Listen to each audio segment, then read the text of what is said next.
Are we live? We are live. What's up, Jennifer Good Lindsay? morning, Jesse. How are you? Oh, I am fantastical, magical, phenomenal. That's how I am. That's a good way to start. Hopefully, you're going to carry the load today. Yeah, I don't know, girl. I'm gonna need like a dolly and a back brace because I've been carrying the load. What is going on? No BS tribe, everybody out there in the Omniverse. We're here kicking it off again. As usual, Blue Hearts, let us know if it's your first time. And lurkers, we love you and we'd like to know who you are, but you don't have to divulge. You can stay lurking. That's okay. We're going to have fun today, Jen. I mean, we say maybe. Well, I don't know how you define fun, so we'll see. Well, I don't know. You're the one who told me that this was the topic you wanted to discuss. I'm sure letting the people know what was in your head would be helpful. Somehow, I think you twist it after we have a great conversation, and then you twist it into this something that's like, "Oh, Jennifer, this is all about you." Like, we got some people on this morning. We do. So we got Miss Jamie Knox says, "Oh my God, I made it." Yes. You look, girl. You look like your picture there looks like Captain Marvel. Like, watch out, dangerous. We got Mr. Jim Guntorius. I got to spend a few minutes on the phone with him yesterday. He's awesome. Nice. He's got some stuff going on. Yeah, that's what he sees. He's got a lot going on. How about this rascal? Rachel, good morning. I know for her to thank you, Rachel, for being here. I know mornings are tough sometimes, so thank you. Yes, lots and lots of people. So, folks, just so you know, we're going to be talking about how growing requires shedding, meaning letting go of stuff. And again, she's got a PowerPoint and everything to tell you how she became an ultra master black belt on how to let go. I feel like there's a lot of people right now. I'm looking at the names as you're going to bring them up. Yep. I think we're going to have some good conversations that they're going to contribute to, not just we are going to contribute to. 100%. So look at that. We got Miss Demetria. What's up, girl? Girl, I got a lot going on with her in the next couple months. So what's going on with her? There's some couple things. One, we got reciprocal propulsion that is going to be in a couple months here in DFW. So those of you that are here, just wait till the stuff starts coming out on where we're going to be, which Demetria is going to be a part of. And then we have Demetria and I sit on the NAMAC board, the National Association of Minority Contractors Board, and we have our national convention here in Dallas at the first week of September. And so she is all over the place doing the crazy stuff she does to get that thing moving. And so, yes, we have that coming up in about a month. Nice. Gangstas. All right, girl. Look, Cindy. Defender of reciprocal propulsion. Cindy, what's up, girl? Thanks for joining us. And we got a LinkedIn user coming in off of your feed, Jen. Nice. Good morning, and thank you for joining us. What's that? I got lots of those. I know. That's awesome. And we got Miss Sharon coming in saying good morning, Sharon. And then Buddy, like we haven't seen. Buddy's been busy, huh? He's been busy. He's got a lot going. I mean, he's like building things. And so he's got a lot going on. So thank you, Buddy, for making some time this morning. Yes, sir. Miss you. Buddy. Yes. And then we got Mr. Clyde King, the blues brother himself. Yes, Clyde, it's going to be an interesting talk. And, this idea about letting go, it's kind of the continuation, right? We were talking about baby steps last time and what it's like to start something. Before that, we're talking about doing the damn thing, taking action on that thing that you've had in your head. Which Clyde is an excellent example of taking action. So, Clyde, we're looking for your experience and insight here. Well, that feeds into the question. Alan. Oh, yes. Alan, hi. We haven't seen you in a while. Uh-oh. He gave us a link. I don't know what that is, but he says this is how Jesse defined. We got to check it out, y'all. Whatever that is, Alan. Thank you for that, Alan. Look, he's got 2 links in the chat. And then we got Mr. Justin coming in from Charlotte. Yes. Oh man, and then some troublemakers that I got to hang out with. Whatever. So Steve Martin coming in from Connecticut, the chief marketeer. Did I tell you, Jen, that I got to hang out with them in person in New York Not only City? did you tell me, but you sent me pictures. You gave me like highlights. You were like telling me all the cool things you did. Yes, I got to hear about all of it. Yeah, I got to have dinner with Steve, Leslie, and Gloria, and they like coordinated a prank on me. Oh yeah, and like they got the restaurant staff and everybody involved on it, and they pulled it off. Like I was like, oh damn, what is? It was awesome. It was great. We had a good time. That's awesome. Super cool. And I also got to hang out with Mr. Bruce. He says, what's going on here? Well, Bruce, we're fixing to start some problems, some trouble, and I'm glad you're here because I need an accomplice. I thought we were getting rid of accomplices. There's no fun in getting rid of accomplices. What are you talking about? All right, y'all. So we're 6 minutes in, folks. Again, if you're new to the tribe or if you haven't like posted before, let us know where you're at. Drop a blue heart in the comments so we can show you some love. You know, one of the things that Steve was talking about when we were having dinner was like, it would be awesome if we could like know where everybody lived, not to go stalk them, but so that we can have like these pop-ups or maybe schedule one thing that's kind of localized so that more people can come and join and meet up. And we'll continue to work on that. But for me, Jen, I just love knowing who's out there. Oh, yes.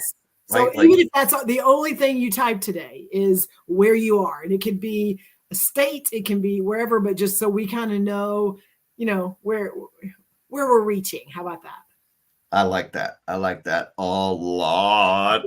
And we got Miss Yesenia, who, happy Saturday morning, girl. Yes. Good morning. Yesenia, thank you so much for the post that you made. Oh my gosh, yes, that was magical. It was so good.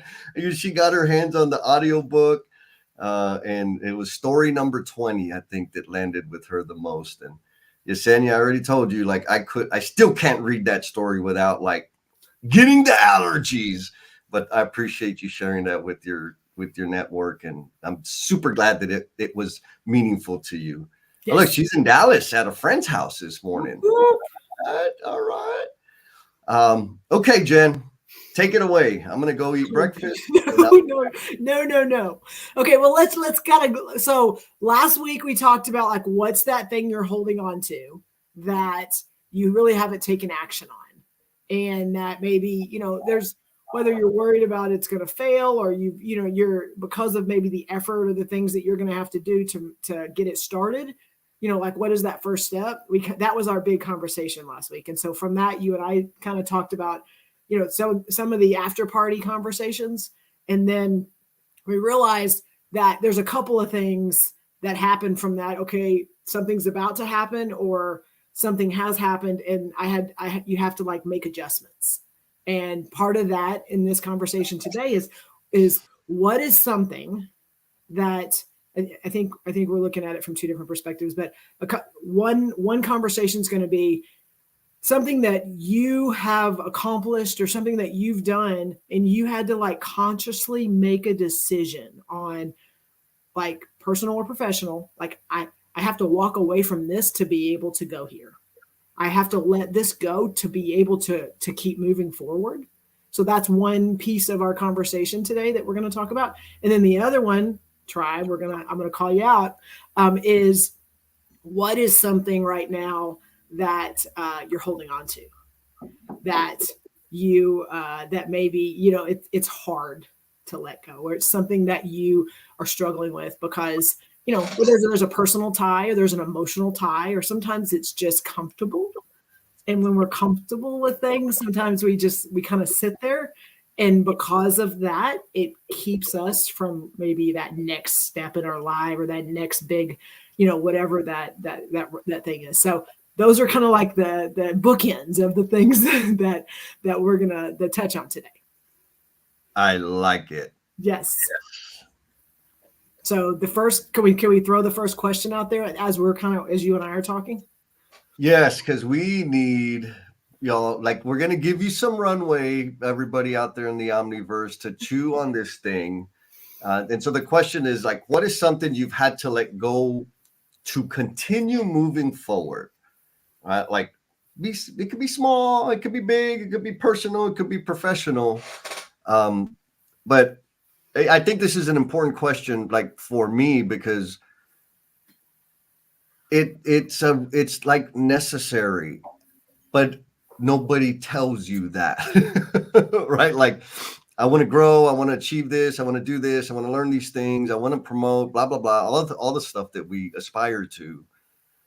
But what also comes along with that, last time we talked about, like, the bumps and the bruises and this sort of thing, but there's also some loss, right? Because you have to let go of things.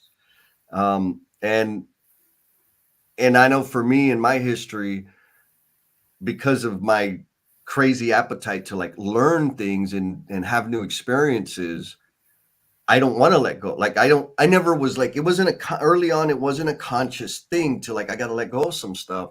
And so I'm like dragging everything and everybody with me and wondering, like, why is it so hard? Why is it like, why does this hurt? Why am I exhausted? All these things. But because I wasn't letting go, I was just piling. Um, and so there's that element of it. And then there's the other element of, when I actually do let go, there's some grieving to be had because my life has changed. Um, look, we got, Sarah Gunnella's here. Good morning, Good Sarah. morning. I got to jump in on the bring out your badass self yesterday. And then Miss Leslie, the prankster, talking about accomplices. Her and Steve were definitely accomplices while I was in New York. And look, Sarah didn't, she ain't waiting. She's right out of the gate. She says, feeling I need to control everything is something I needed to learn and still sometimes have to. What happened, Jen? Are you okay? I'm good. And still sometimes have to remind myself flow is important. Absolutely, girl. Thank you, Sarah. So, Jen, you just had, like, a pretty pronounced reaction to this idea, the feeling that you need to control everything is something to let go of. So, would you mind elaborating on what you're I mean, I would mind, yes, but I'll do it anyway. So when we talked about last week, like, what is that thing that you keep holding on to or that you're waiting to, like, act on because you're worried you're going to fail? Like, that was a conversation. And that's for a lot of people, it was something very concrete. Like, I want to write a book. I want to, do these things. Like, it's a very tangible thing. And for me, it was, what is the thing that I'm worried about doing, that because my fear of failing. And it was letting go of the need to control. And so that talked about that a little bit. And Sarah just hit like not just one nerve but like 50 nerves. That's the place I live in, and I've had making very tiny micro steps in letting go of things, and then having to, like, stabilize, reassess, like, okay, how do I feel? What does that look like? How do I feel outwardly? And how are people receiving that? And then what the chaos that's going on inside my head. And you and I've talked about this a couple of times. Because you're trying to change behaviors and mindsets and things that are ingrained in me from childhood, that it's not just a Jennifer, like, just do it, let it go. It's not that easy. Why not? So I don't like you right now. Well, I mean, it's the control is the one aspect of it. For me, it's the money piece, and I know that, like, there's a lot of things you can go into when it has to do with money. And so it usually ties back to money, not because I am a Scrooge and, like, it's my money and not your money. It's almost the opposite of that. It's the I want to help and I want to contribute and I want to make sure that the people around me understand, they're important to me. But growing up in a single father home for, 4 kids who work 3 jobs, like money was always, there wasn't a lot of it, and it was very minimal, and it was very scrimping and saving and sacrificing. And I mean, that was like the environment I grew up in when it came to money, and having to make choices on, I can't do this, not do this. And so growing up that way, dad worked 3 jobs. Money became something that either you have or you have not. And we did not have.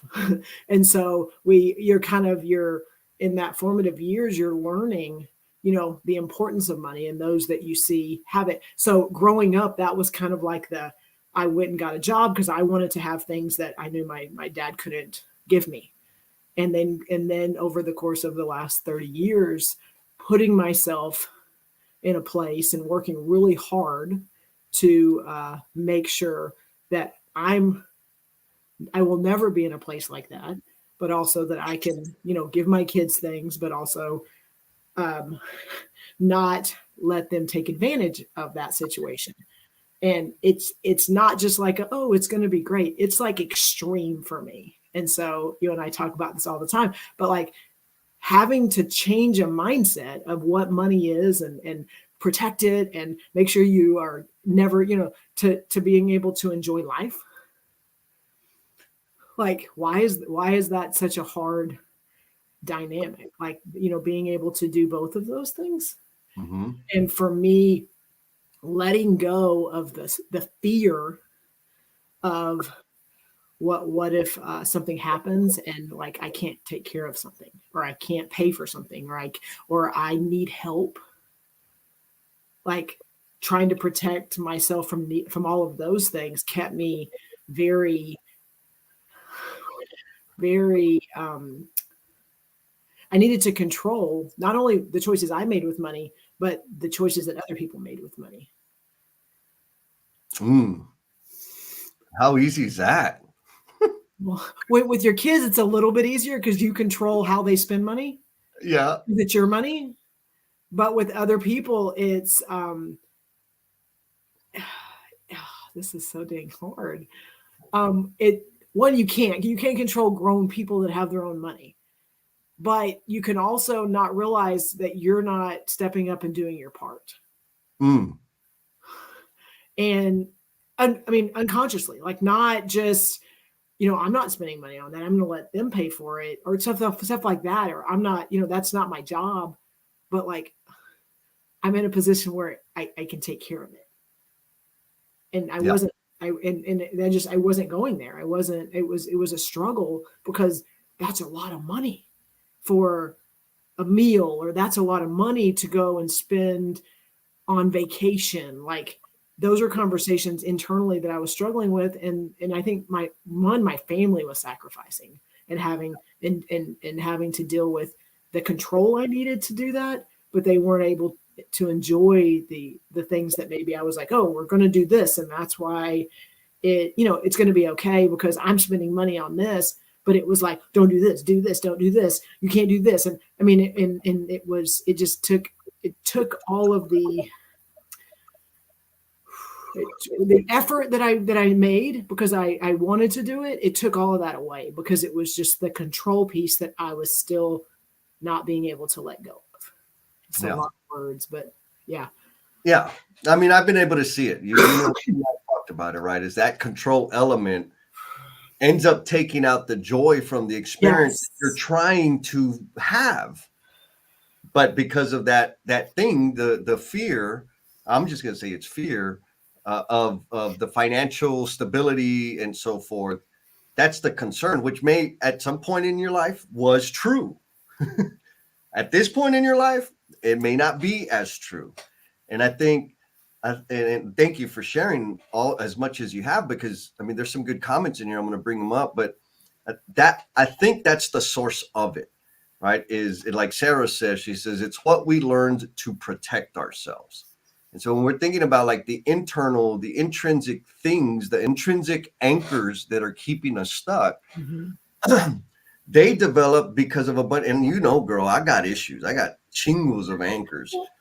And all of those were derived from self-preservation, right? Me trying to protect myself and my feelings and all this, which is at that point in time was healthy. However, things have progressed in such a way that they no longer serve me. And so I have to let them go. And I think that's what the important part is, especially because the tribe members, everybody out there in the omniverse, we have a whole lot of articulate, talented, forward thinking people that are all about serving others. And that is a limitless trajectory, provided we let go of things. Because if we don't let go of them, we're capping ourselves. That's the math, right? That's Jesse math right there all day. What's the mindset? It's the mindset. And right now we're very much in a personal space, because that was my example. But because of our roles in what we've done in our professional space, like that's what we live when we talk about lean and talk about continuous improvement. Like we live in this space of this is my mindset, and this is what my thinking is, because this is what I've been conditioned and trained to do because of my role. And yet, like, if we're not continuously improving and making things better, then we're going to just be stuck. Like, and so it's right now we're in this space, but it's also in the space that a lot of the people that are in this tribe live every day. Yes. Well, and so that's a good, easy example, like the continuous improvement mindset, right? Like if we think about super simple, think about personal Kanban or Scrum or whatever you want to call it. Integrating that into my workflow, like using that to do my daily planning. When I first started, I was not okay with like letting go of my old jacked up method. And so I had to run it concurrently before I built confidence in the new way. After I built confidence in the new way, then it was like, okay, now I can let go, but I don't really want to, because what if, oh my gosh. Yes. So, and like, that's a simple example, but I think that ties into like the bigger, like traumatic stuff that we hold on to. Like, yes, but this is working. Well, I don't know about this. And again, I'm saying it's money. Again, it goes deeper to control and things like that. But for me, like, it is ingrained. It is ingrained in me. Single father, worked 3 jobs, 4 kids. Like, you know, he was a teacher growing up. So like back then it was, you got paid once a month. And it was like, we would sit down that day, we would go out to eat, you know, once a month. Then, and then the next, it was a Friday, the next Saturday morning, he and I would be sitting down as a child, and I would be filling out checks, paying bills. And at the end of that session, it's like, here's how much we have for the rest of the month. And I like literally, that was 35, 40 years ago. And I can see it, like, letting something like that go when that was your life, and you were conditioned to realize you protected every cent you had. Like, it's hard. Well, the key word, Jen, and this isn't just for Jennifer, it's for everybody, was, right? Like that was those were past conditions. Not to say that they weren't real, but they're not the current condition. Yes. And you and I had literally weekly conversations about this specific topic. Yes. And like, look, Mr. Jeremy Harrison, he's dropping it. He says, we can't grab onto new blessings if our hands are clenched onto old problems. Is that like quote of the day? Yes. Thank you, Jeremy. Yep. Thank you so much. Oh man, we got a bunch of stuff coming in. So we got Bradley. What's up, Bradley? What's going on, big dog? He says it's not just money too, it's effort. 100%. Right? Like there's a whole lot going on there. Another Pandora's box. Yup. And we got Vandella, good morning. Coming in from Grand Prairie, supporting, loving. Blue heart. That's a blue heart. She just didn't type it, but blue heart. So give Vandella some love, because she's amazing. She is a professional volunteer. If you don't know what that is, like if you have like some stuff you need to get engagement with, or you need to get support, like she comes in and she like starts stirring up the troops and getting people engaged. And she's a freaking rock star. So give her some love, connect with her, because she's amazing. Hello. Got to do it, y'all. Jennifer said so. Yes. And then look, you're getting some love here. Jamie. Hey, what happened to? Oh, she's coming on Facebook. She says, "This is so good."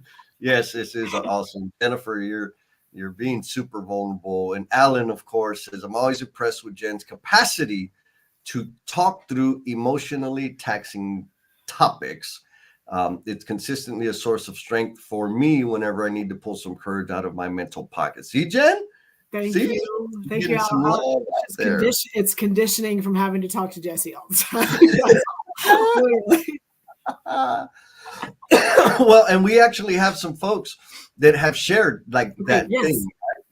Let's Bruce, divert the attention somewhere else, please. Yeah. We'll give you a little bit of a break. See, y'all are bailing her out. That is enabling. You're enabling Jennifer. No, I'm joking. Bruce says, "I had a dwelling that was my personal sanctuary. It was completely handcrafted, over every single inch. But as a result of trusting the wrong people, had to walk away from it and dismantle every piece of it in order to move on successfully." All right. And so, I mean, I don't know all the details here, Bruce, so I'm going to go maybe a little off into left field, but like you had to what I understood was you got to let go of the sanctuary. But why? Because of the wrong people that came in and destroyed whatever that was, because we didn't let go of the people. Right. And I think, Jen, you're talking about something that I think everybody's probably feeling in their heart, like, "Oh, I know that, whatever that is." Within you, but based on conditioning and experiences and trauma or whatever. But there's also people that we have to let go of. All right. We have to compartmentalize them. Like some people we can't let go. Like, and like family things we can't just do. See you later. But we have to realize that sometimes people are the reason that we cannot move forward. 100%. Maria Martin, what's up, girl? Coming in from Good morning. YouTube. She says, "Identifying undesired programming and reprogramming it has been one of the most arduous tasks. I'm not responsible for the original programming, but I am responsible for the upgrades." Right? Even though that language is super protected and guarded language. It is. That's the world she lives in. So yes. What I like about it is it helps us think about this situation. Well, I'm gonna go back to your example, right? This relationship you have with money and the fear and all the emotions and feelings that it brings to you is based in a lot real life experience, pain, memories, sacrifice, all of those things. But Maria's using the word programming. So our operating system comes from our past, what we've learned, what we've experienced. The beautiful thing about making it more objective and looking at it in terms of an operating system is that we can reprogram it, right? It's not my history. It's not my experiences because of me, because I didn't try hard enough, because I wasn't a good enough daughter, good enough son. It's not because of that. I have an operating system that is based on a lot of facts that I've lived through and experienced, and I can reprogram that damn operating system. What do you think about that, Jen? Well, yes. And I want to add to the conversation with her, those of you that are around me and know me, I will give you anything. It's this weird, I'm protective of the monetary things or the money because I want to protect myself, but I also get pulled into a lot of things because I want to help people. And I feel very blessed because of things that happen. And it's this, what that dynamic. And so the reprogramming and the rebooting and the 2.0 and all that is finding the balance between here's where I was and I'm able to be in the position I'm in now because of that. So I don't need to go, that was wrong or that was bad. Sometimes there are things in our life and we're in that and that's our mindset to get us to the next space. And so by living in a certain way, I was able to then move myself and be in a good place. But then I okay, I'm not changing for going forward. I am still living in this space that I don't need to be. And for me, recognizing that like it's not like that was before and this is after. Like this, I was conditioned, and then I created something because of that conditioning. I don't need to be in that space anymore. And like, I don't know why that's so hard, but like to not only say it to ourselves or even people like Jesse say it to me, and I go, yes. And I had to stop going, yes, but, and I had to go, yes. And what am I going to do to change that? Buy the damn nachos. Buy the nachos, girl. Buy the nachos. And you've been doing it like that. Props, like for real, props. Well, look, we got a blue heart, Jen. Noah, good morning. My buddy Noah Hermes. I worked with Noah, rather, I should say, Noah was the victim of a lot of my ideas, a lot of my experiments, and my early years in leadership. So he suffered through a lot of pain working with me out there in the field. He put a blue heart. Yes. Y'all give him a follow. Solid dude. He's progressed tremendously in his career, father, husband, amazing guy, man. Noah, thank you for being here. We have another one. Chris Evans he didn't put blue heart, but I've not seen him before on here. Chris Evans, what's up? Chris Evans is a rock star superintendent that love on him, connect with him. Chris, thank you for typing. You don't have to type anything else if you don't want to, because I know sometimes it's just getting that first one out there. But he is, again, has amazing stories and just getting up. He's got a new baby girl. And so congratulations, brother. Yes. So just give him some connections and some love, and hopefully we get to hear more from him. So yeah. Well, look, so Maria actually brings up an amazing point. Okay. You're talking about how it's hard to let go. It's hard because your body remembers. Yes. Like, is that not freaking true? It is. It's like it's a physical reaction. Like Jesse, I've talked to you, and those of you that have been on before, you know the story. I'm going to do it really quick.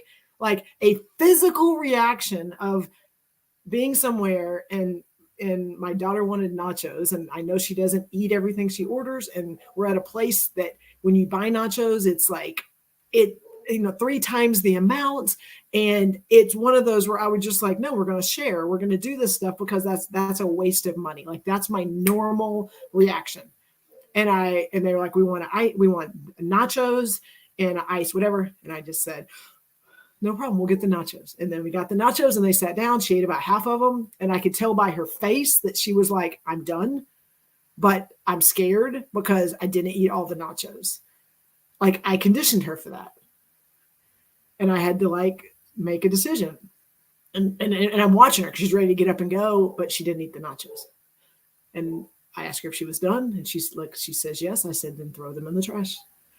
And I mean, like inside of me, it was like it's my physical. Like when Maria says the physical part, like inside of me was like, there's 3 more nachos in the damn thing. Inside of me, on the outside. She threw them away. She smiled. She was able to go on, and nothing happened. Nothing. Like I did not have to sacrifice and not go to the grocery store. Like nothing happened. So but it was a physical reaction inside me. Like it was. Yeah, totally. But check it out. So Noah, he posts, hoarding is never good in all perspectives. And I'm going to kind of run a spin on this. Okay. Thinking of hoarding, because we all recognize that that's not like healthy behavior, right? Hoarding anything. We know it happens all over the place. But hoarding those old memories and those old ways of functioning and like we really don't want to let them go. And it's not good. Like I think we've confirmed that we all agree it's not a good thing. But I also want to share. There's a lot of stuff. There's a lot over there, Jesse. Hopefully you're able to bring that in. Yeah.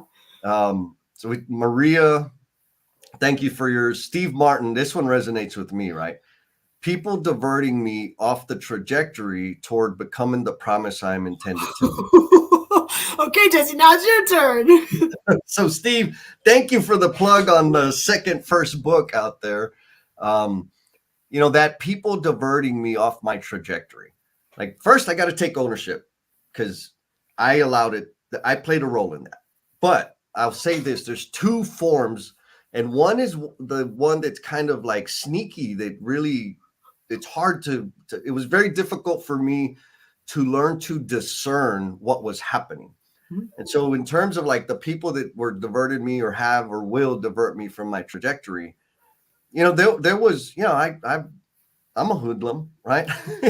and like that song, right? I got friends in low places, but like not for real. I'm the friend in the low place of everybody else. And so I because of the way I grew up, the way I decided to live life, I became like a social chameleon. And so I would connect with everybody. I'd make friends, I get locked up and I'm in a jail cell. Before I leave, I got friends, right? Like everywhere I go, I got friends. Um, and so there were people in my life that were living a lifestyle that was not conducive to me becoming the promise I'm intended to be. And but we had so many memories. We, don't forget where you came from, like all this type of thinking, like who do you think you are? You think you're better than us? This type of stuff kept me stuck for a very, very long time. I had to let it go and just come to terms with, if they're going to call me a sellout, so be it. What costs more, them calling me a sellout or me shrinking myself to be accepted in a space that is, it was okay for me. It like wasn't a bad thing. But the friction of what I felt called to do was always there. Right. And so I had to let go of that group of people and consistently do that. The other one that's like sneaky that just kind of comes out of nowhere is the people that are cautioning me against my ideas, against putting myself out there, because they are genuinely doing it because they care about me. Right? And now I'm talking about like real close people, family, friends that say, Jess, what do you mean you're going to quit your job? You got an amazing job. Why are you going to go do this business thing? And why are you going to lie? Why are you going to write the book and put so much of your junk out there? Like there's so much at risk. They're not trying to hold me back. Mm-hmm. They are trying to keep me safe, right? Mm-hmm. They worry about me experiencing pain. Right. So they're coming from a place of support, but if I listen to them, it diverts me off of my trajectory. And so Stay there safe, it's stay comfortable. Yep. right. And so I'm wondering, tribe, do y'all have those people, those voices in your life that they're saying the thing in your best interest from their perspective, and you're latched onto it because they're kind of right? It's pretty practical advice. And what kind of friction are you going through? What do you think about that one, Jennifer? I think you like have these amazing stories, and like somewhere inside your brain it goes, and this is how we tie it back to Jennifer having to share something. Like, I don't know what it is, but it's like a button you have. Yes. Yes. But what everything you said, it came back to me resentment, and how to Ooh. tie to resentment. And I've had you and I've had some conversations recently on things that like I'm feeling resentment towards people, but they're choices that I made. So how do they go together? How do choices that I've made to allow someone either to direct me or to influence me or things that I've decided to do or not do, and then I have resentment towards people because of their role in it. So how about what do you have to say about that, Jesse? Oh man, I got tons to say about that. I'm going to go to Justin's comment Okay. first, and then I'm going to come back and talk about resentment. Okay. So Justin says, what if the people that are diverting you off your trajectory are also in other ways helping you with that trajectory? Oh man, I'm not sure it's a black and white as just shedding a person It's from your not black and white. Let's just be clear. It's not black and white. Amen. 100% amen. So Mom, if you're watching, please don't be mad at me. I still want to more cookies. But so my mom, she's amazing. She cares about me tremendously. And even though I've been a jerkhead for like the first 35 years of my life to her, um, she fits that what you just described, right? Like sometimes it's holding me back and sometimes it's helping me. Mhm. Most of the time it's helping me. So in that specific case, what I have decided to do, like I know the things, the indicators of the energy that is that diverting me off the path coming from my mom. Mhm. And so what I have to do is be very, because yeah, I mean, it's easy to like, I'm just not going to talk to her anymore, right? And I used to function like I'm too busy working, man. I ain't got time. Don't be call, like unless it's an emergency, don't call me. And then I get pissy because well, you only call me when you need something, right? Like stupid. I'm the one who created that situation. But I want to keep her in my life. I want to have a relation. I want to be there. I want to, all the stuff. And so what I have to do is be very aware, like hyper aware of the things. There's indicators that I can see coming up, like, uh-oh, we're going in this direction today. I know how I respond to that. That creates just a negative cycle. So I need to remove myself from the situation. I can't expect her to not be her. Yes. I can't. That is not reasonable thinking. But I can make a decision of how I'm going to behave and respond to what's in front of me. And so that's how I key it. No, it is not black and white. When I say that stuff starts coming like, oh, gotta go, mom. And we both kind of know it's like an unspoken thing now of, oh, damn, like I went too far that way. Like, it's fine. Like, it's good. I just know I had to leave because I didn't want to erode our relationship at all anymore. Now, how does that tie to resentment? For me, and I learned this in 12-step meetings, the one place where I can always find resentment is in expectations. Oh, my brain was already making that connection already. So yes, especially the uncommunicated ones, like like yes. Yes. So what did I have to? I'm going to say this too. Like the biggest, most impactful thing that I let go of that has contributed to me being on my path, to the rate of growth, to me becoming the promise I'm intended to be, is I had to let go of my damn expectations. Period. Right? If I expect my mom to like not go in the direction she tends to go to, and she does, I'm going to be pissed. Why am I expecting that? Right? If I expect to have a damn red carpet rolled out every time I go work with my clients and they don't give me a red carpet, or I'm going to be resentful. I'm going to be disappointed. Right? It's the disappointment in my expectations that resentment builds in. Now, you talked about a whole other freaking ball of mess in terms of uncommunicated expectations. I get you, folks. I know y'all seen this all over the damn place. Relationship problems in the workspace. I'm gonna say, like, I was gonna say it, like 100% can be tied to those uncommunicated expectations. And if you're looking for like some evidence of what that might look like, if you're saying they should have, she should have, he should have, guess what? You got an uncommunicated expectation.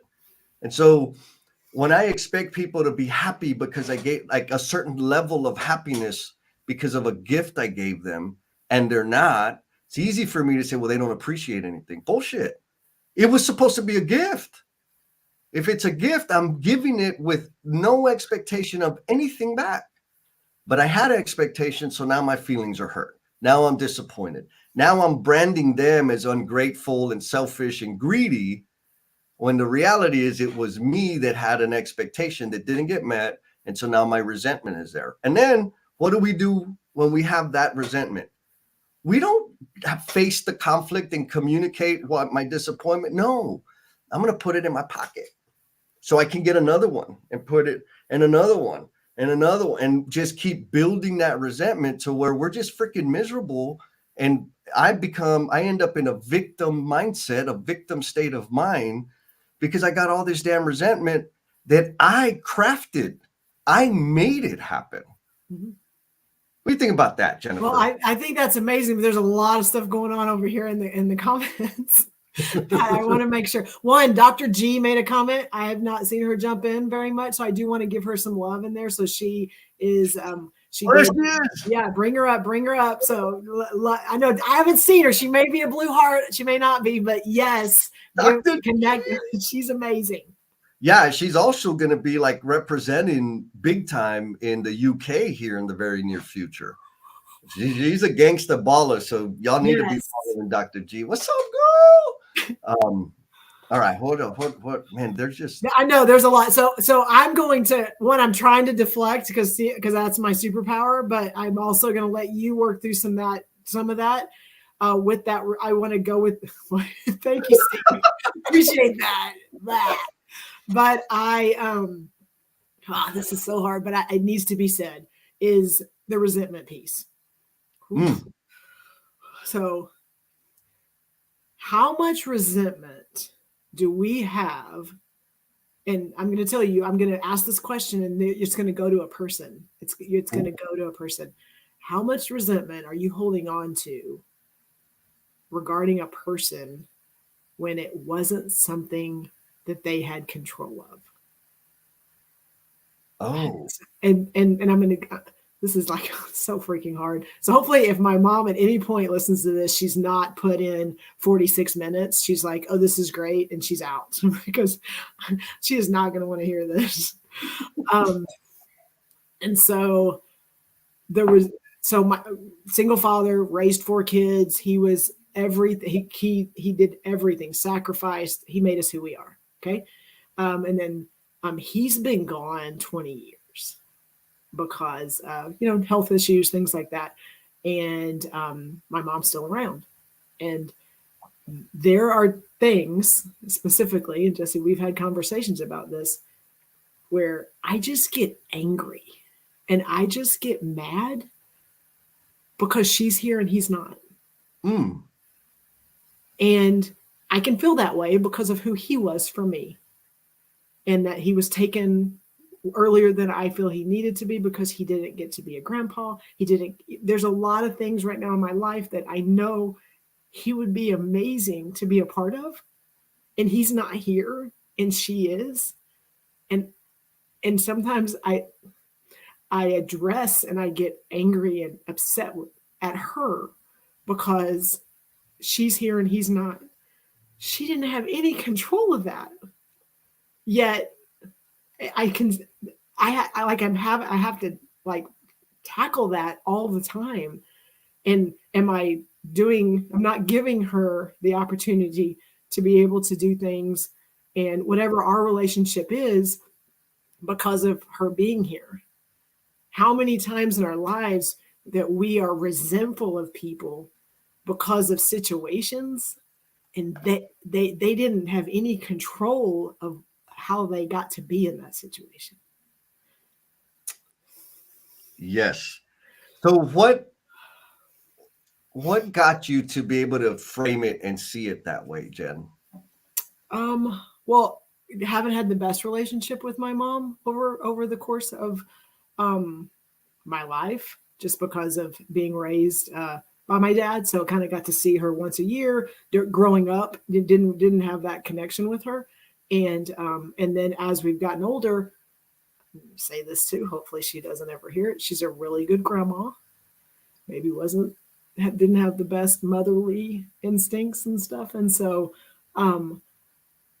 having watched and seen the way she's connected to my kids and watched that, there was resentment there too, because I'm just like, I'm watching you and being, and how you're doing this, that you were never that way with me. And so I had to realize I'm either going to live a very miserable life and just be mad and angry and not enjoy the time with her, or I'm going to make a decision that every day is a gift and a blessing, and she just got a lot more days than he did, and I am going to help her life be good and help her enjoy it, and my kids get to know who their grandma is. Yes. And I think, and it's more, again, that's the anchor. Doesn't mean that she's not still my mom, and I still take her to breakfast, and we still go do things, and I'm building that relationship with her still, and she's like 75 years old, but it's still conscious efforts on my part that is more important to me, even though it doesn't mean that I dang wish he was here. Separated it, right? But you had to let go. Yeah. I mean, you had to let go. That's, I'm sure, like that didn't happen 40 years ago, right? That it's kind of happening It's in still the moment. happening, like Still yesterday.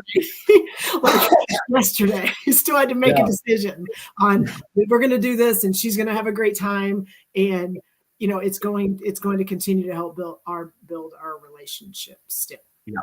And so, like, kind of back to Justin's question and comment earlier, it's totally situational. And I'm sure for you, Jen, it took like some mental preparation. Like, okay, I know what I'm going to feel. I know, like, we know the script, we know how it's going to play out. And then we just go and play. Like, I'm not going to do that today. I'm going to approach it differently. I'm going to generate a different outcome. So it takes work.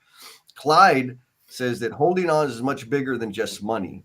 It's work, relationships, addictions. And when it's time to change, he knew internally that things needed to change to improve. Right. And so there's an important thing that I want to point to, because there are some people out there that can do, and I know I come across this way, like, well, just do it. Just make a decision. Just go. Like, it's not like that. Like, yes, I'll say do it. And what I mean is do something in that direction. Mm-hmm. Because you can't do it, like, you can't just decide and all those emotions, all those feelings are gone. Like, that's not going to happen.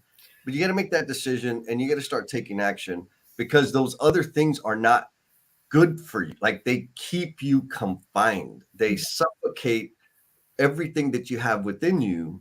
And from some perspectives, it keeps you from you earning potential and all of that. That's good. Yes. For me, what's most important about it, and why I care so damn much about it, is because it keeps me from serving others in the manner that I am designed to best serve. And I believe that to be true. And if it's true for me, it's true for everybody else. What do you think, Jen? Well, go, like, I'm looking. So Sarah asked a question, and I never like to bring questions up because it's to me, but I think it goes to what you said, because we say this all the time. Like, how has that helped her?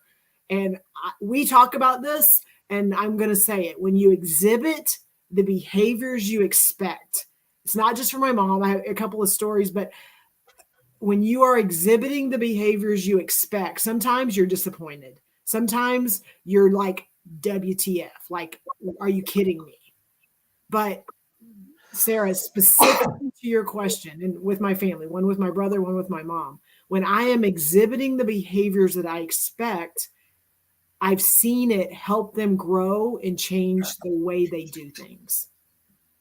And sometimes, like, people have been doing things a very long time. They're very conditioned. They're not just going to go, well, yeah, that makes sense. Let me just completely change the way I do things. But I've watched these little tiny, like you said, Jesse, these little tiny steps of people making different choices, or people, showing up a little bit. And then sometimes there's nothing that they're doing that I can see I'm making a difference, but it doesn't change the way I show up.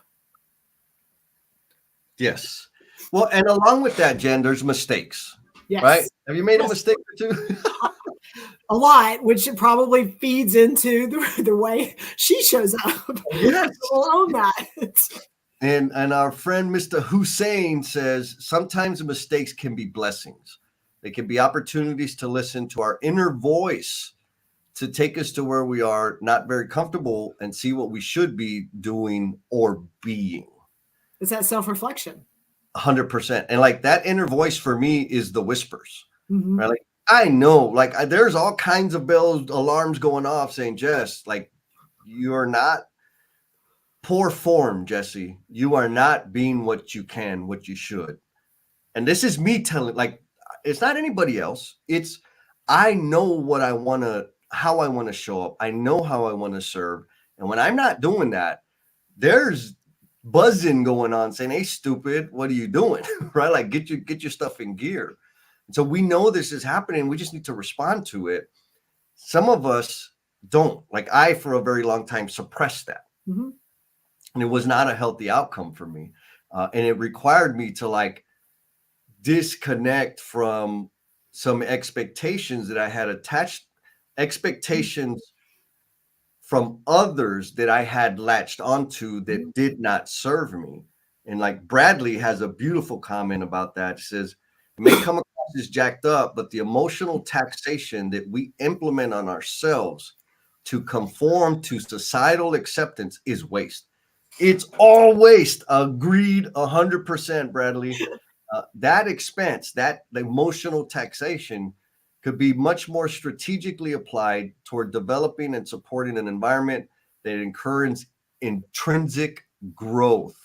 Like, I know that might sound complicated, but it's straight up, it's the truth. Stop wasting your damn energy on being this version of you that other people decided for you, and put that freaking energy into you. Like, be you. It's okay. Like, again, that's a poor statement. Just be yourself. Learn how to be yourself. Practice, get reps in. Justin asked if there's is there a relationship between time and letting go? And when I'm saying, like, thinking about this in the frame of expectations and the societal pressures and all of that, I'm going to say, Justin, possibly. I'll start with no. There is no relationship of time or between time and letting go if you ain't taking action. If you ain't taking no action, ain't nothing going to happen. But once you start practicing, getting the reps in, figuring it out, knowing what it feels like, knowing how you respond, then yes, there is a relationship, I think, between time and letting go. And I know that the time will become shorter the more reps you get. So figure out what the hell it is. Like Jen figured out. I mean, I think it's been like a month, maybe 6 weeks where we got into this nacho conversation. And here we are now. And you're like rep after rep after rep after rep. And so the time is going to be short. But if you're not taking action, you're not making intentional steps towards that, the time is going to be this. Mm-hmm. If you don't do anything, the time is you're going to stay where you're at.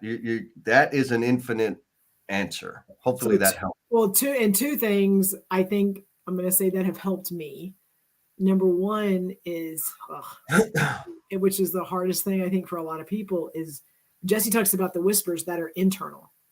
When you voice it to somebody and you have the conversation externally, that is vulnerable, but also that can make you look like you are an ass, like that you are the person that is causing. When you're when you can have that conversation with someone and then be receptive to them going, okay, well, here's what I see. Well, no, it's not me. I mean, when you're in a place to where you can voice it externally and then you can be receptive to what people say. That doesn't mean they all have the right answer or wrong answer.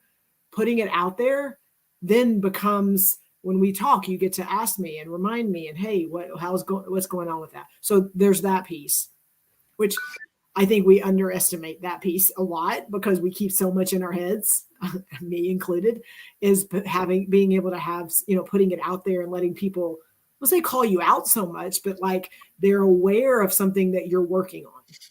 And so it's easy for them to go, oh, I saw this, great job, whatever, or hey, how was that? The other piece is I had to get to a point, I'm going to speak to me and hopefully other people can too, where it doesn't matter what everyone else says. It doesn't matter what everyone else thinks. And if I feel that's where I'm at and I feel that I'm making progress and I know that I'm moving in a direction that is good for me, it doesn't mean other people can't contribute to the conversation. Then then you're in a place where you can let go of some of that stuff. But if you're not in a place where you're only gauging it on what other people think, what other people say, you don't want to let people down, you're worried about someone hurting you. If you live in that space, you are not going to be able to let those things go. But if you're in a place to where it's like, you know what, I'm going to be good either way. I know that, this is what I'm trying to do and I'm going to screw up. Then you're not basing every decision on that interaction or that other person or that expectation. Yes, for me, Jen, it's the difference between if I contort myself to please that one person or that group of people, that's an option. And I lived there for a long time. Mm-hmm. If I choose not to contort myself, I'm going to serve more people. So Yes. in both cases, I'm serving somebody, but in one case, I'm serving more. Yes.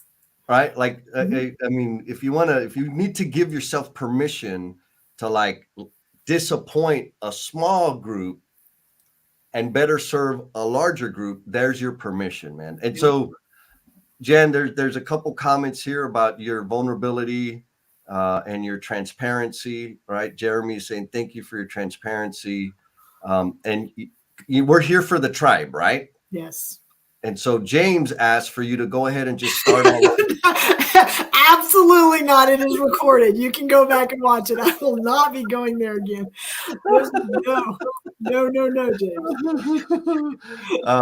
And Steve Martin, I think Steve, you're dead on. That today's after party is going to be fire. So, folks, please join the after party out here in a few minutes. I'll start dropping the links all over the place. And Dr. G, oh, I lost her. Where'd she go? Dr. G, here you are. She says, you got to commit to the journey, change your mindset, and truly put in the continuous work to be intentional in the change. Mm-hmm. Right? And I'll add that it's not like, don't do it alone. Are you doing this alone, Jennifer? No, first of all, no. And I'm not doing it by myself because I have people, a tribe around me, but I am also human. Mm-hmm. And like Jesse, again, we talk a lot. So we're not in the physical space a lot. Like it's video or it's phone calls. Sorry, my just a second. Let me get in here.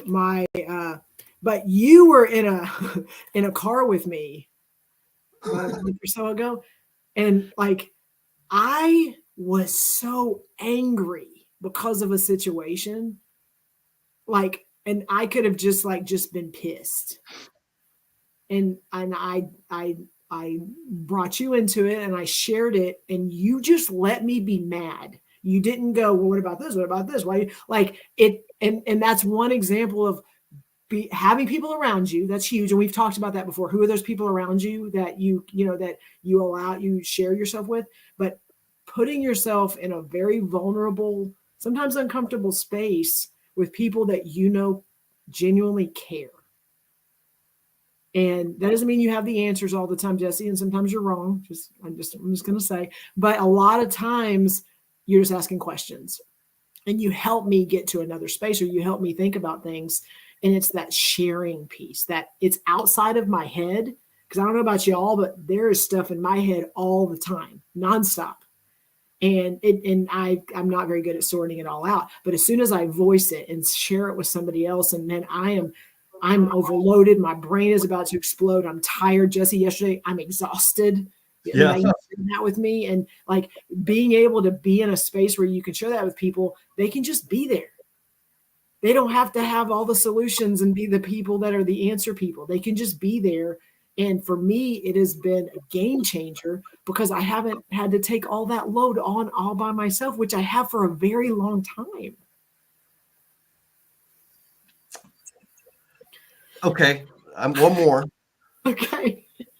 What compelled you to carry that load by yourself, alone? Well, I mean, I know it was conditioned from early on. Like I was the oldest. I had a lot of responsibility, and it was my job to make sure things were taken care of and that expectations were met early on, early age. And I think growing up based on, being responsible for my brothers and even coming in and being responsible for, my household and things like that, that is just an expectation that 100% is on me to protect me, to be able to make sure that nothing bad happens.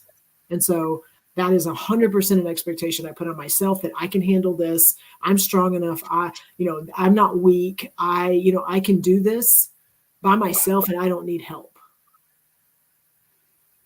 because that makes me superwoman. I don't know, what it got me to a place where I realized like I can do these things. Absolutely.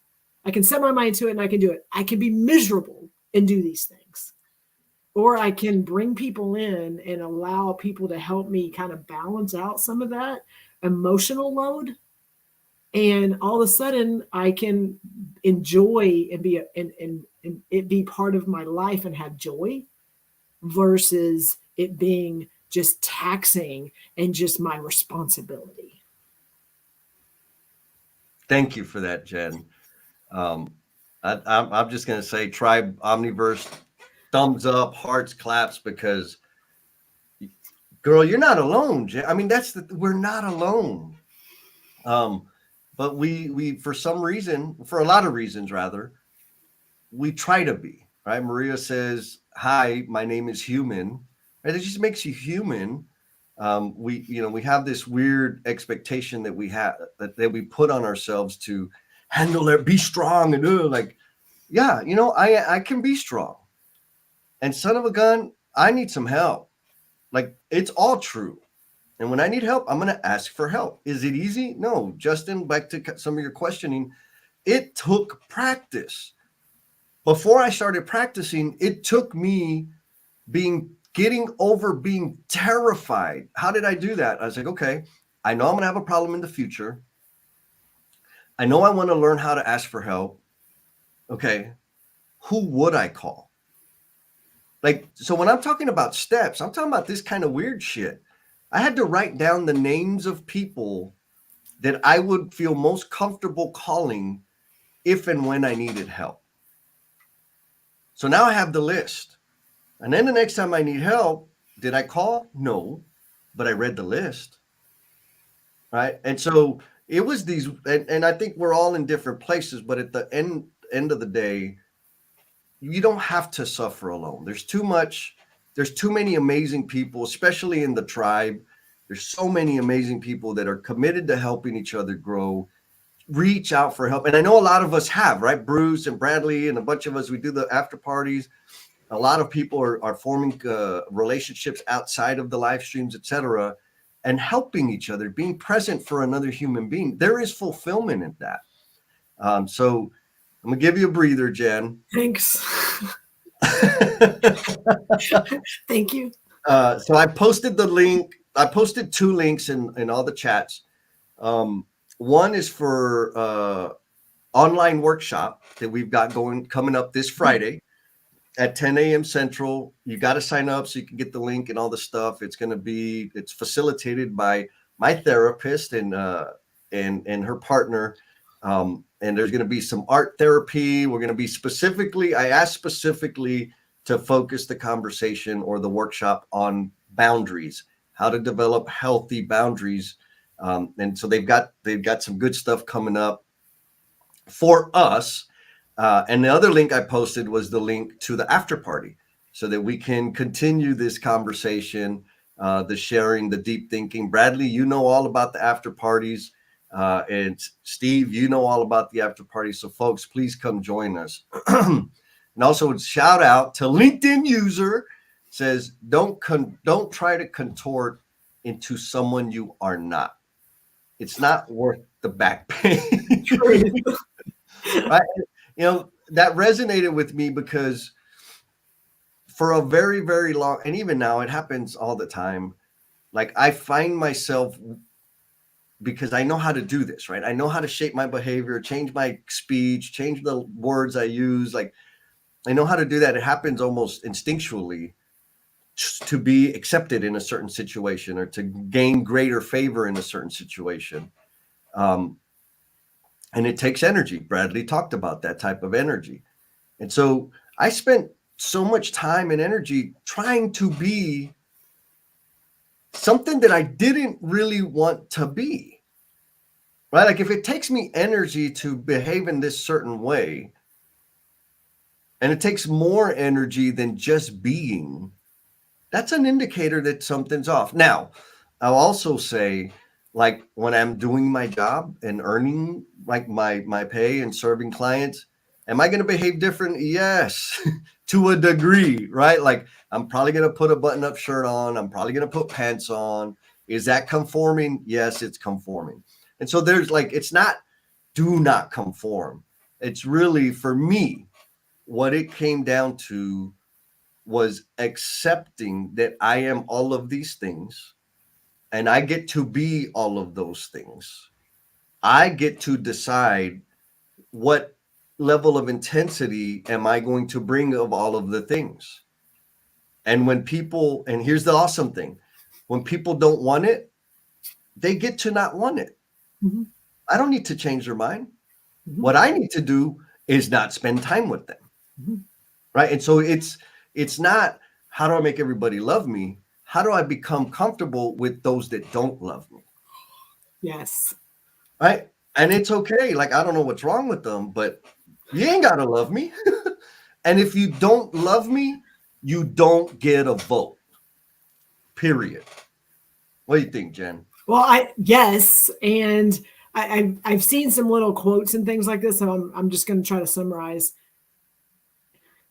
If they're not on your list, and they are not people that if you need to share, if you want to be vulnerable, if they're not on your list, don't allow what they say to cause you pain and hurt and resentment and things like that. And again, that's an easy way to paraphrase. But if they're not in that on that list of people that are in your circle and that you know are there for the best intentions and for there to help you grow and to be better, when they make comments, don't allow them to seep in.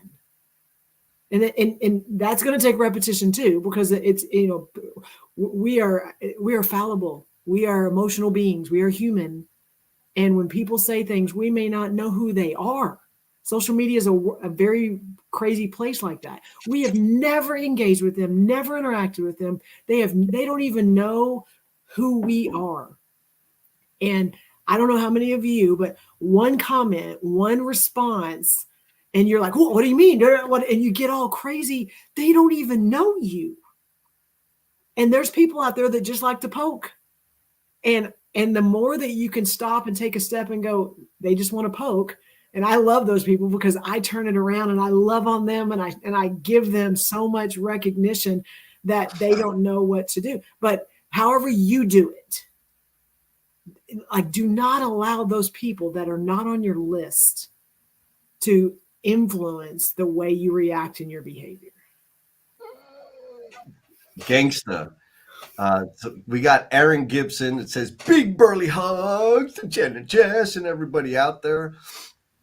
Yes, Jen, agreed 100% what you said. And here's some other comments. Ian Smith says, quieting my inner voice takes hold. Yes. Right. And I'll add, like, listen to the inner voice too. Mhm. and we, I was talking to Sean and Kirby yesterday. And the joke was like, my inner voice is like this little devil says, do it, do it, do it. Yes. Yeah, it kind of is. And so there's times where I need to quiet it. And there's other times where I need to listen to it because it's signaling, it's the whispers, right? For me, it's the whispers. So LinkedIn user says, what got you here won't get you there. We cannot change and evolve into a better version of ourselves without letting go of old patterns. Yep. 100%. Bruce says, I feel for those not fortunate enough as us to have a tribe like ours. So he'd like to bring awareness to those struggling in silence out there who would love to have a shoreline to swim to. Damn. And we're fortunate enough to have that. Yet, Bruce, you're 100% right. I agree. Y'all are a huge support, part of my support mechanism. So, Jen, closing thought? Yes. I have two. That's my girl. She's on my list. No, two challenges, questions for everyone that's listening. Two. Number one is, you may have had this conversation with yourself or not. Who's on your list? Stop, think about it. It could be written down. It can be, hey, I know these are my people. I'm going to pick up the phone every time. I'm going to call them when something's good. and something's not so good. So who's on your list? And challenge you to at least identify that. It could be literally, it could be your tribal council like Jesse has, or it could be a handful of people. It doesn't matter who's on your list. So think about that and really put some thought into it, because those people are people that you want to make sure that you're around, but also that those are the people you're listening to. The other one is this week when you show up to work, as you're walking around, pay attention to the people around you, and if you see someone that, based on just their outward reaction or the way they're showing up, ask them a simple question. Hey, you look like you're stressed. Everything okay? Hey, you having a good day? Just ask them a question based on something that you're observing, because there's a very good chance, because we don't have everybody in the world on our tribe right now, in our tribe, is that they may not know or have any idea how to engage with people or ask for help. So that's all. Yes. Yeah. Invite them in. Amazing, Jen. So I have a few points. One, I'm going to bounce off Jeremy. Jeremy says, revamping your list for different stages of our life is important as well. And so that was one of the questions we had that we didn't get into, Jen, because you hogged all the. You kept asking me questions. But 100%. And so, reminder, y'all, after party, the links are in the things. Join. If you just want to listen, you can absolutely just listen. If you want to share your thoughts, we'd love to hear your voice and get to know you a little bit better. 2, the link to the online webinar or online workshop is in there. Sign up, share with your friends. Just like Jen said, people are out there suffering. We don't have a lot of practice in saying, hey, I need help or I have a problem. And so sometimes we need to be the instigator of that, the initiator, and saying, hey, you don't look as energetic as you normally do. What's going on? Mm-hmm. They're probably going to say nothing, everything's fine.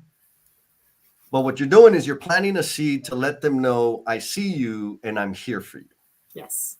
Right. And so along those lines, with learning new behaviors and exploring these self-care type things, caring for ourselves, this online workshop is intended to do the same thing. The lurkers this is your home, lurkers. So sign up for the thing, because ain't nobody going to see you. Everybody's going to be on the background. We're going to have the clinical professionals doing the presentation, driving the conversation, and everybody's going to be on the back seat. There's only going to be 3 people on the stage. It's going to be me and the other 2 amazing professionals. So sign up, share it with your people, encourage them to sign up. It's going to be safe. You can hide and ain't nobody going to say, I'll talk smack, but that's all I'm going to do. I won't know who's there. So folks, I got one more. I just have one more thing. Go. Buddy, I hear you and I see you. Just, that's it. Yes. And we will close out, Jen, just like you and Sarah scripted. Sarah, thank you for reminding us. Jen is going to sing Let It Go. No, mine is, don't worry, be happy. Let it go.